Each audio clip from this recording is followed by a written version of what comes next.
သီးကွန်တဲ့ကြောင့်စင်ရဲသားဘဝကနေလုပ်ငန်းရှင်ဖြစ်ပြောင်းလဲသွားတဲ့ဒီလူတဘာဝတရားကြီးရဲ့ရင်းမြစ်တွေကသူတို့ကိုတတိဖြစ်ဖို့အတွက်အကျိုးပြုရဆိုတာသိပြီးကြပြီလားကိုကစင်ရဲလို့လက်မိုက်ချပြီးစိတ်ပြတ်နေမယ်ဆိုကိုစွမ်းညံစားရှိသလောက်နဲ့ကဘာကြီးရဲ့စွန့်ပစ်ပစ္စည်းတွေကနေမီလီယံနာတတိကြီးဖြစ်သွားနိုင်ပါတယ်ဒီလူကတော့စွန့်ပစ်ထားတဲ့အုံသီးကွန်တွေကနေလောင်စာတောက်တွေပြုလုပ်ဖို့သူ့ရဲ့အုံနောက်ညံကိုအကောင်းဆုံးအသုံးချပါတော့တယ်ဒါဆိုဒီနေ့မှာတော့ဒီလူရဲ့အုံသီးကွန်လောင်စာတောက်တွေကိုဘယ်လိုလုပ်ခဲ့တာလဲဆိုတော့ဗီဒီယိုလေးကိုစုံထိကြည့်လိုက်ရအောင်ပါဒီလူကတော့ဆယ်ကျော်သက်ဘဝကနေကံကြမ္မာဆိုးတွေကသူ့စီကိုဝင်ရောက်လာပြီးဘဝကြီးကိုစတင်ရဆိုင်ရပါတော့တယ်သူတို့နေတဲ့အိမ်ကိုရွှံ့မြေတွေပြိုကျဖုံးလွှမ်းသွားလို့သူ့ရဲ့မွေးစားမိသားစုကိုဆုံးရှုံးခဲ့ရပါတယ်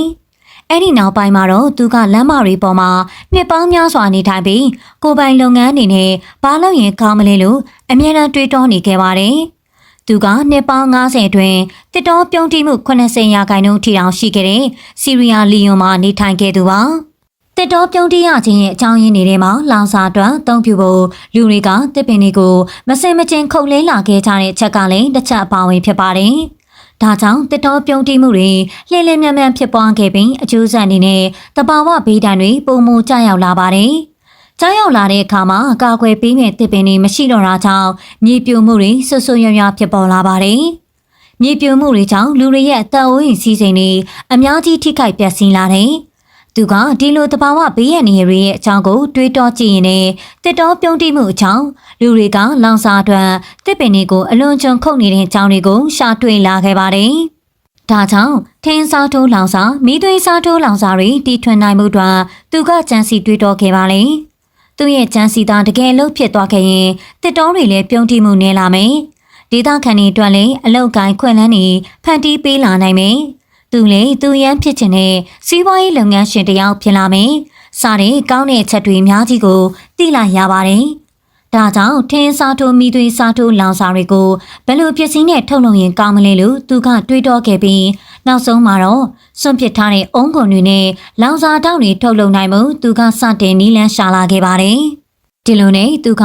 လုပ်ငန်းစတင်မှုအတွက်ကြိုးစားလိုက်ပြီးဖရီတောင်မြို့နေရာနှံ့မှာရှိတဲ့အုံသီးကွန်တွေကိုလိုက်ကောက်ပြီးတော့သူ့ရဲ့အလုပ်ရုံစီယာစီကိုတည်သွားခဲ့ပါတယ်။အခုဆိုရင်သူ့ရဲ့လုပ်ငန်းဟာတစ်ပတ်ကိုစွန့်ပစ်အုံသီးကွန်တန်ချိန်ပေါင်း2 မက်ထရစ်တန်လောက်ကိုစုဆောင်းနေနိုင်တဲ့အထိကြီးထွားလာခဲ့ပါပြီ။အလုံသမားတွေကအုံသီးကွန်တွေကိုတန်တိုင်ကီထဲမှာမီးမြိုက်ပြီးကျွန်းသွားအောင်ရင်လုပ်ပါတယ်။ပြီးရင်ဒါကိုတစ်ပတ်လောက်ချိန်ပေးပြီးနေလန်း6ခံပါတယ်။ပြီးရင်တော့အုံသီးကွန်တွေကိုအမှုန့်ကျိတ်ဆက်ထဲထည့်ပြီးအမှုန့်ကျိတ်ချပါတယ်။ရောင်းရှိလာတဲ့အမှုန့်တွေကိုရေနဲ့ချားပောင်ဝင်ပစ္စည်းချိုပေါင်းဆက်က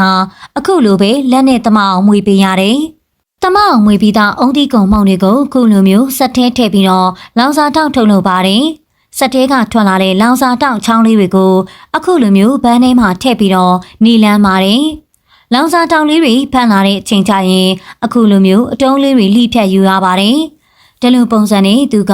တစ်နေ့ကိုလောင်စာတောက်တန်ခွဲလောက်ထုတ်လုပ်နေပါပြီ။ရောင်းကောင်းတဲ့လတွေဆိုရင်သူ့ရဲ့ဝင်ငွေကတစ်လကိုဒေါ်လာ4500လောက်ထိဝင်ပါတယ်။စင်းလီတောက်တဲ့သူတွေကသူ့ရဲ့လောင်စာတောက်ကိုအများဆုံးအားပေးကြပါတယ်။အခုဆိုရင်သူကလောင်စာတောက်ထုတ်လုပ်ရေးပြင်ကြံမွေးမြူရေးခြံကြီးကိုပါပူးတွဲလုပ်ကိုင်နေပါပြီ